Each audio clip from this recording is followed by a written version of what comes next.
Hello viewers, இன்னைக்கு நாம பார்க்க போறது ஒன் பீஸ் எபிசோட் 380.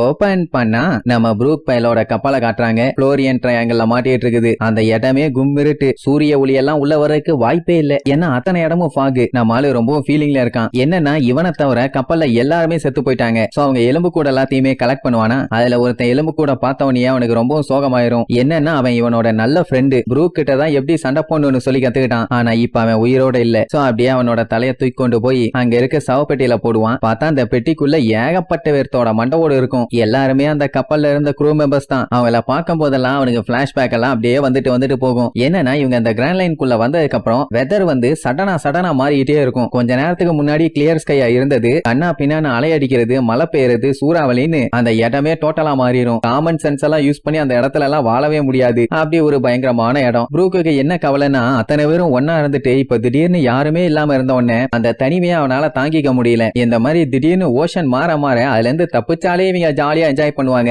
ஒரே குடும்பமா எல்லாம் இருந்தாங்க. இவங்க என்ஜாய் பண்ணாங்கன்னா உடனே ப்ரூக்க சாங்க வாசிக்க சொல்லுவாங்க. அவனே எப்படா வாசிக்க சொல்லுவாங்கன்னு வெயிட் பண்ணிட்டு இருப்பான். சொன்ன உடனே சும்மா வெளுத்து வாங்குவான். அப்படி எல்லாம் ஒன்னா உட்காந்து சாப்பிட்டுட்டு இருந்த அந்த இடம் இப்ப யாருமே இல்லாம கலையிலந்து போய் கிடக்குது. அப்படி எல்லாத்தையும் நினைச்சு ஃபீல் பண்ணிக்கிட்டே கப்பலுக்குள்ள நடந்து வந்தவன் திடீர்னு சைல ஒருத்தனை பார்த்து பீதியாகி கத்துன்னு கத்துவான். அது வேற யாருமே இல்ல, இவன் தான். கண்ணாடிய பார்த்து பீதியா இருக்கான். ஏன்னா அவனே ஒரு ஸ்கெலிட்டன்ல சடனா அந்த மூஞ்சிக்கு மாறின உடனே அவனால நம்ப முடியல. இவங்களோட கேப்டன் எப்படின்னா இவங்களுக்குள்ள யாராச்சும் சண்டை போட்டாங்கன்னா உடனே அவங்களை கெட்டி தொங்க விட்டுருவாரு. அப்படிதான் ரெண்டு பேர்த்த தொங்க விட்டுட்டு ஏன்டா சண்டை போட்டீங்கன்னு கேட்டா சண்டையப்போ ஒருத்தன் சுட்ட புல்லட் இன்னொருத்த மேல பட்டு செத்து போயிருப்பான். அதனால காண்டாயி மாத்தி அடிச்சுக்குவானுங்க. ஆனா அதான் சாகல இல்ல. அந்த மாதிரி பண்ணதுக்கு அவன் மன்னிப்பும் கேட்டுட்டான். எதுக்கு தேவையில்லாம பழசெல்லாம் பேசி சண்டை போறீங்க, நார்மலா இருக்க மாட்டீங்களான்னு சொல்லுவான். அப்பவுமே ரெண்டு பேரும் முட்டிக்குவானுங்க. மண்டையா அடிவிலும். அதான் உயிரோட இருக்கீங்களே அதுவே பெரிய தலைவலி. அப்புறம் ஏன்டா மாத்தி சண்டை போட்டு இன்னும் உசுரா வாங்குறீங்கன்னு அட்வைஸ் பண்ணுவான். இப்படி சில பல சம்பவத்தெல்லாம் யோசிச்சு பார்க்கும்போது ப்ரூக்கு ரொம்ப கஷ்டமா இருக்கும். ஒரு நாள் நைட் இப்படிதான் கேப்டன் வெளியில உட்காந்து நல்லா ஜாலியா சரக்கு அடிச்சுட்டு இருப்பான். ப்ரூக் என்ன கேப்பான், நம்ம லா போனும் இந்த ஸ்டார்ஸ் எல்லாம் இப்ப பாத்துக்கிட்டு இருப்பான்ல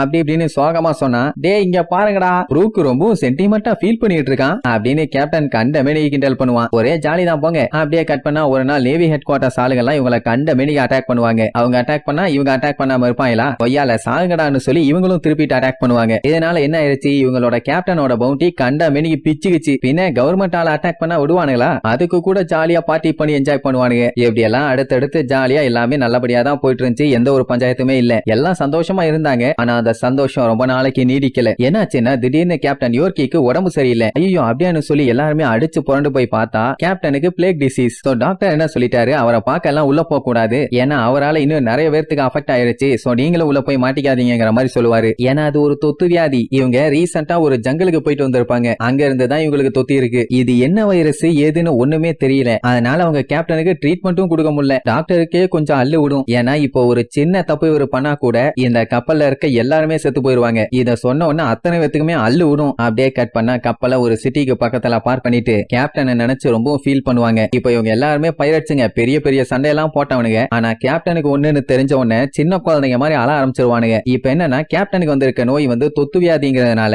இந்த ஷிப்ல எங்க இருந்தாலுமே அஃபெக்ட் ஆகிறதுக்கு நிறைய வாய்ப்பு இருக்கு. அதனால நீங்க எல்லாருமே புது ஷிப் எடுத்துட்டு கிளம்பிருங்க. இந்த ஷிப்ல யாரும் இருக்க வேண்டாம்னு சொல்லுவானா. யாராலையும் தாங்கவே முடியல. இந்த மாதிரி எல்லாம் நடக்கும்னு அவனே சுத்தமா எதிர்பார்க்கல. சோ இதுக்கப்புறம் இவங்க கிராண்ட் லைன்ல டிராவல் பண்ணி போறதெல்லாம் ரொம்ப கஷ்டம். அதனால ஒரு கப்பல் எடுத்துட்டு காம்பல்ட் வழியா தப்பிச்சு போயிருங்க, அதுதான் உங்களுக்கு நல்லதுங்கிற மாதிரி சொல்லுவான். அட கிராண்ட் லைனுக்கு சைட்ல போகணும். ஆனா அந்த இடத்துல அலை காத்துன்னு ஒண்ணுமே இருக்காது. இவங்க தான் ஹார்ட் ஒர்க் பண்ணி தப்பிச்சு போகணும். எல்லாத்திட்டையுமே மன்னிப்பும் வேற கேட்பான். ஏன்னா இந்த நிலைமைக்கு காரணம் நான் தானே. சரி பரவாயில்ல, நீங்களாச்சும் நல்லபடியா இருக்கணும். எப்படியாச்சும் இங்க இருந்து சேஃபா தப்பிச்சு போறதை மட்டும் பாருங்க. அண்ட் லாப்பூனை பார்த்தா கேட்டதா சொல்லுங்க. அது மட்டும் இல்லாம இவன் மன்னிப்பு கேட்டதாவும் சொல்லணுமாமா. ஏன்னா வாக்கு கொடுத்துட்டு வர முடியலையே, இதுக்குதான் வாக்க வாரி வழங்க கூடாதுங்கிறது. பாவம் இவங்களால அழுகைய கண்ட்ரோல் பண்ண முடியல. தேம்பி அழுவானுங்க. சரி இதுக்கு மேல ஏன்டா இங்கே நின்னுட்டு இருக்கீங்க, கிளம்புங்கடா, இல்லன்னா என் பக்கத்திலேயே பெட்ட போட்டு படுக்க வச்சிருவேன். நான்சென்ஸ் பாயிலாமா. டாக்டரும் ஆமா வாங்க போலாம், இல்லன்னா எல்லாத்துக்குமே ஆபத்துன்னு சொல்லி கூட்டு போயிருவாரு. எல்லாருமே போயிருவாங்க. ஆனா ப்ரூக் மட்டும் அசையாம அப்படியே கேப்டனை பார்த்து ரொம்ப ஃபீல் பண்ணிட்டு இருப்பான். அந்த டைம் கேப்டன் ப்ரூக்க கூப்பிட்டு அவன் கைய புடிச்சு நீ மன்னிச்சிருப்பான்னு சொல்லி தேம்பி அழுவான்.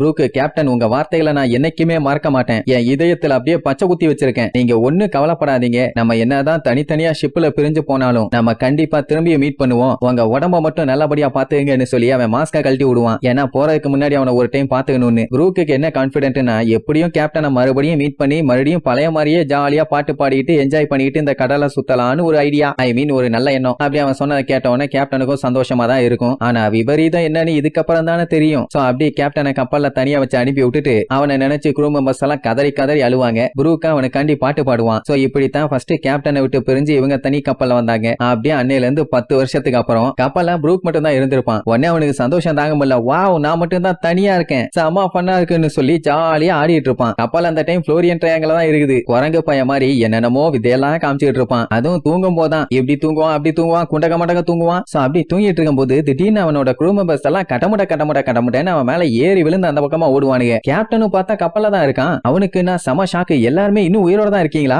என்னால நம்ப முடியல, எப்படி நீங்க உயிரோட வந்தீங்க அப்படி இப்படின்னு பயங்கர ஹாப்பி. கேப்டன் பார்த்துட்டு என்னடா லூசு மாதிரி பேசிட்டு இருக்க, டைம் ஆயிருச்சு, சீக்கிரம் எந்திரிச்சு வாடாமா. இதோ வந்துட்டேன்னு சொல்லிட்டு எந்திரிச்சவன் கால் வலிக்கு பொத்துன்னு கீழே விழுவானா. அவனுக்கு வலிக்கும், கனவுன்னா வலிக்காது இல்ல அப்படின்னா நிஜமாவே அவங்க எல்லாம் வந்துட்டாங்கன்னு சொல்லி எந்திரிச்சு கத்துவான். கடைசியில பார்த்தா அது கனவுதான். கனவுல கீழே விழுந்து அடிபட்டுட்டு கனவுல வலிக்குதுன்னு சொல்லிட்டு இருந்திருக்கான். கடைசியில கனவு தெளிஞ்சு கண திறந்து பார்க்கும் போதுதான் யாரும் இல்ல. யோசிச்சு பாருங்க, இதுக்கு முன்னாடி ஜாலியா ஏகப்பட்ட ஃப்ரெண்ட்ஸோட இருந்துட்டு இப்ப அந்த இடமே பாலடைஞ்சு போய் யாருமே இல்லாம தன்னந்தனியா நடுக்காட்டுக்குள்ள அதுவும் இருட்டுக்குள்ள நம்ம மாட்டோம்னா எப்படி இருக்கும். சோ அப்படித்தான் இப்போ ப்ரூக்குமே பயங்கரமா ஃபீல் பண்ணிட்டு இருக்கான். இப்போ கேப்டனை விட்டு இவங்க தனியா வந்ததுக்கு அப்புறம் என்ன ஆச்சுன்னு காட்டுறாங்க. கேப்டன் சொன்ன மாதிரியே இவங்களும் புது கப்பல்ல லாப்போனை மீட் பண்றதுக்காக அப்படியே பொறுமையா போறாங்க. வழக்கம் போல ப்ரூக் என்ன பண்ணுவான், காலங்காத்தால பாடியே எல்லாத்துக்காதையும் அருன்னு அறுத்து அதுக்கப்புறம் எழுப்பி விடுவான். அந்த டைம் பண்ணா கூட பரவாயில்லையே, பெரிய புயல் வெள்ளம் மழைன்னு அடிச்சுக்கிட்டு இருக்குது, அப்பவும் பாடிட்டு இருக்கான். இவன் பாட்டுக்கு அத்தனை பேரும் கொத்தடிமையா வேற இருக்கானுங்க. என்ன பண்ணான்னு தெரியல, பாடியே ஒருவேளை கவர்மெண்டால கொண்டுட்டான் போல. இல்ல எனக்கு டவுட், ஏன்னா ப்ரூக்கு எல்லாம் பவுண்டி போட்டு வச்சிருக்கானுங்க. சோ இப்படியே அடுத்தடுத்து நாட்கள் நல்லபடியா போய்கிட்டே இருக்குது.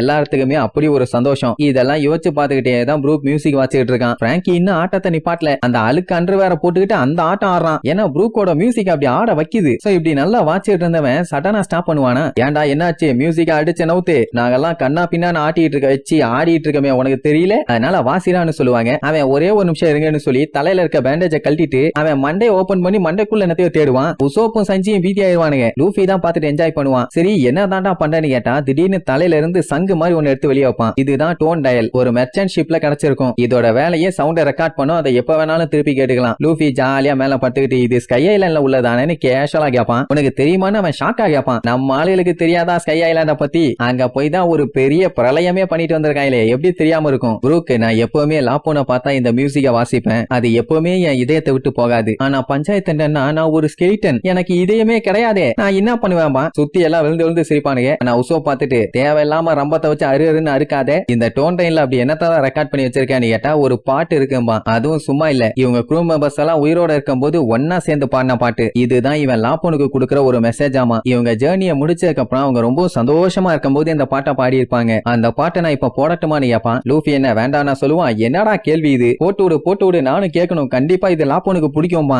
ரைட் அந்த டைல் அப்படியே எடுப்பானா. அப்ப மறுபடியும் ஒரு சின்ன பிளாஷ்பேக். என்னன்னா நல்லபடியா போயிட்டு இருந்த இவங்க பயணத்துல திடீர்னு ஒரு பயங்கரமான சண்டை. அந்த சண்டையில இவங்க க்ரூ மெம்பர்ஸ் எல்லாத்தையுமே கொன்னுட்டாங்க. பார்த்தா அத்தனை பேர்த்தோட பாடியிலயும் அம்புதான் இருக்கும். யாராச்சும் உயிரோட இருக்கீங்களான்னு சொல்லி ப்ரூக் அங்க எங்கன்னு தேடி பார்ப்பான். அதுல நிறைய பேர் செத்துட்டாங்க. அடிப்பட்டவங்க கொஞ்சம் பேர் மட்டும் உயிரோட இருப்பானுங்க. அவனால முடியல, கஷ்டப்பட்டு முக்கிட்டு இருப்பானுங்க. அட சாதாரண அம்புனா கூட இவங்க பொழைச்சிருக்கலாம். ஆனா அந்த ஏரோல விஷத்தை தடவி இருக்கானுங்க. அதனால இப்ப எல்லாருமே சாகிறது கன்ஃபார்ம், எந்த ஒரு டவுட்டுமே இல்ல. பைரட்டோட வாழ்க்கைன்னு வந்தா சாவை பத்தி கவலையே படக்கூடாது, எப்பவுமே அதுக்கு ப்ரிப்பேர்டா இருக்கணும்னு எல்லாத்துக்குமே தெரியும். ஆனா ஒரே ஒரு கவலை என்னன்னா லாப்போனை திரும்பியும் போய் மீட் பண்றதா சொல்லிருப்பானுங்கல்ல, இப்ப அந்த சத்தியத்தை எப்படி காப்பாத்துறதுன்னு தான் தெரியல. இவங்க என்னதான் இப்ப கிளம்பினாலும் கொஞ்ச நேரத்திலேயே செத்து போயிருவாங்க. லாப்போனுக்கு பக்கத்துல கூட போக முடியாது. ப்ரூக்கு கிட்ட அவனோட டெவில் ஃப்ரூட் ஒர்க் ஆகுதான்னு கேட்பாங்க. அவன் இதுக்கு முன்னாடி செத்ததெல்லாம் இல்ல, ஆனா இப்ப கண்டிப்பா செத்துதான் ஆகணும். அதனால சாக போற எக்ஸ்பீரியன்ஸை நம்ம எல்லாம் சேர்ந்து என்ஜாய் பண்ணலாம். அதனால நான் பாடுனா உங்களுக்கு எந்த பஞ்சாயத்து இல்லையேன்னு சொல்லிட்டு மியூசிக்க வாசிக்க ரெடி அனுப்பான். எல்லாருமே ஆடி போய் பாப்பானுங்க. நிறைய பேத்துக்கு செம ஹாப்பி. இன்னும் சாக போற நிலைமையில சாங்குனா ரியாக்ஷன் ஹெவியா தானே இருக்கும். இன்கேஸ் ரிவைவ் ஃப்ரூட்டால திருப்பியும் இவனுக்கு உயிர் வந்துச்சுன்னா